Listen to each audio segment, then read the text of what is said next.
Hi, pastors and church leaders out there. This is Alan here with you today. Trent picked a really good week to be gone, but while Trent's away, Alan's going to play a little bit. So I thought I would play with some video. So I wanted to talk to you today about staying balanced, because that's really important. I brought with me my favorite pair of running shoes. I like to run in these on trails. They're my trail shoes. I get a lot of time in those in the mountains, or if I'm running on some soft surfaces or something like that. One of the neat things about my shoes is they come with a left foot and a right foot, which is really helpful. I bet your shoes do the same. It's not very good when you have two left feet or two right feet. That's how I dance. It's not very impressive, and it's certainly not a good way to lead an organization. And because of that, we want to stay balanced. While we're dealing with these crazy times, I thought I would talk to you about a few things that can help bring balance to your life and to your ministry. And I think these things are really important in times of a crisis. And the first thing that I want to talk to you about is that of faith and rationality. You know, as I was preparing to make some decisions last week regarding what our church would do with services last weekend, I remember reading a comment from a pastor saying, I really don't care what the government has to say or what anything has to say. We trust in God, and we're going to put our trust right there. And that's great. We should be people of faith. We should certainly put our faith and hope and trust in God. He is eternal. This world is not, and I certainly understand the importance that faith plays in a time like this. We do need to trust God. But on the other side, there's rationality. And we need to listen to the advices that are given to us, the suggestions that are given to us. I'm not an expert in viruses. I'm not an expert in immunizations or immunology or any of those kinds of things. And so I need to listen to the experts that God has placed here. I need to be rational and think about what's going on. Sadly, our world seems to have lost its mind. On one side, you have people who want to ignore everything and say, well, God will just take care of this. And on the other side, you have those who are saying, I really don't care. We need to panic. We need to do everything we can do, and we're just going to do everything. The reality is that the truth is probably somewhere in the middle of all of that. And all the insanity that's going on, is it as bad as some make it seem? Probably not. But is it no big deal as some would make it out to be? That's probably not true either. And so we need to be careful. We just need to be cautious. We need to be wise. Because the reality is that when we think about faith and rationality, they're really two sides of the same coin. God gave us minds, and He wants us to use our minds. And we need to be ever mindful that He has given us a mind to use.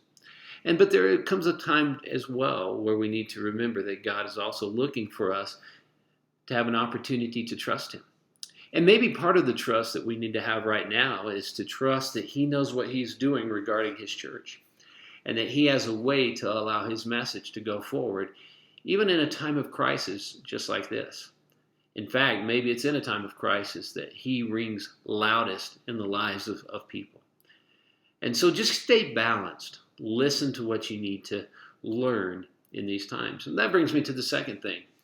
You also need to be both a student and an educator. It's important for us to learn in this time. I'm learning new things every day. I'd never heard the term flattening the curve until last week. I'm beginning to understand what flattening the curve means. The idea of social distancing. You know, we encourage people all the time to unplug and get away from maybe their social media. Now we're learning how to get away from one another, but how to get closer to those closest to us. And so we are learning things in a quick pace. I'm learning an awful lot about live streaming and doing things like I'm doing right now. And so, yeah, you're a little bit a part of a test today. Congratulations. Thanks for watching, though. We're also here to be educators. We are to educate our congregation and to give them a sense of understanding and to interpret the times in light of what we know about God.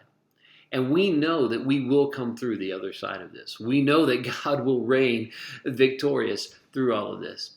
And we have a responsibility to educate, because education brings confidence. And we want to bring confidence to our congregation. And so I encourage you to be someone who is willing to learn new things, learn about live streaming, learn what you need to learn to do what you need to do, but also educate your people and take that role that you have very seriously. You are a protector of your sheep if you're a pastor, and you need to protect your sheep, but you also need to educate your sheep and prepare your sheep. There's a third thing that I want to talk to you about, and this one is maybe a little more complicated, but it's the what is wrong versus the what is right shoe. Maybe I should say the what is left versus the what is right shoe. But we oftentimes in a time of crisis, we ask ourselves what can go wrong or what is going wrong. Well, what is going wrong? The world's in panic mode. That's not good. Our churches are in panic mode. That's not good. Our grocery stores are certainly in panic mode. That's not good. The only frozen vegetables I could find yesterday were black-eyed peas and the big okra. I'm not eating the big okra. You might force a black-eyed pea down me, but that's about as far as it's going with all of that. It's crazy to see what is wrong right now. And it's easy when you're a leader to see all the negative possibilities. We're going to lose all our offerings. We're not going to be able to pay our staff. We're not going to be able to do all of the things that we're used to doing. Maybe you're having to cancel events like we've had to cancel some events. Those things happen in a time of crisis. A lot of things are going to go wrong. And we need to be honest about the things that are going wrong and those things that we would like to do in this time. Honesty is important. So don't shy away from the things that are going wrong. But we also need to talk about what's going right. And what is going right? Well, we're learning something about the essence of church and what church truly is. Church is not our buildings. Church is not our programs. Church is not our offering base.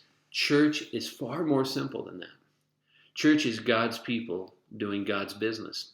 I'm preparing a sermon for this Sunday to remind us of that very truth, that church in essence is very simple.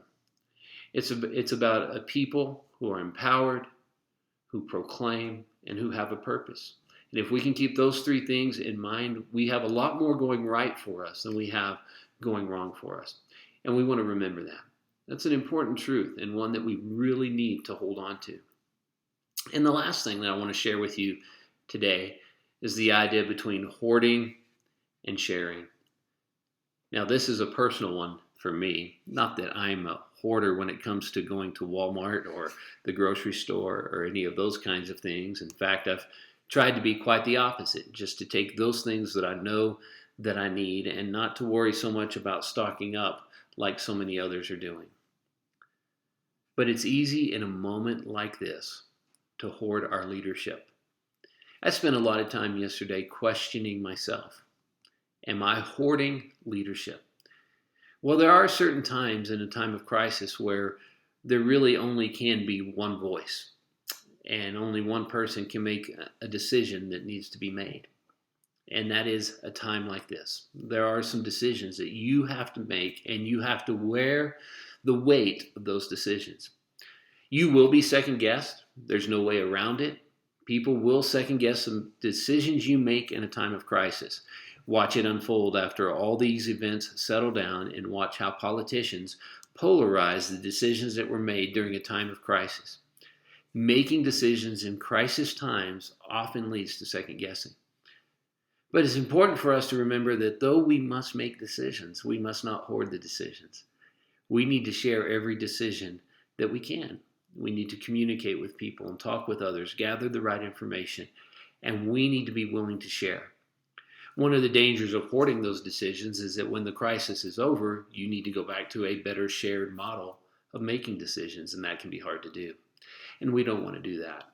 We want to be mindful that God has put other people in our lives and that it is our responsibility to share that leadership with them. And if we will do that, we will be better pastors, we will be better people for it.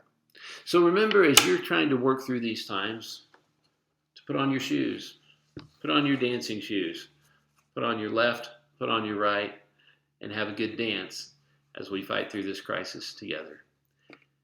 We're here to help you endure. If there's anything else we can do to help you endure, please reach out to us through Facebook, through our website at enduringchurches.com. We'll talk to you later.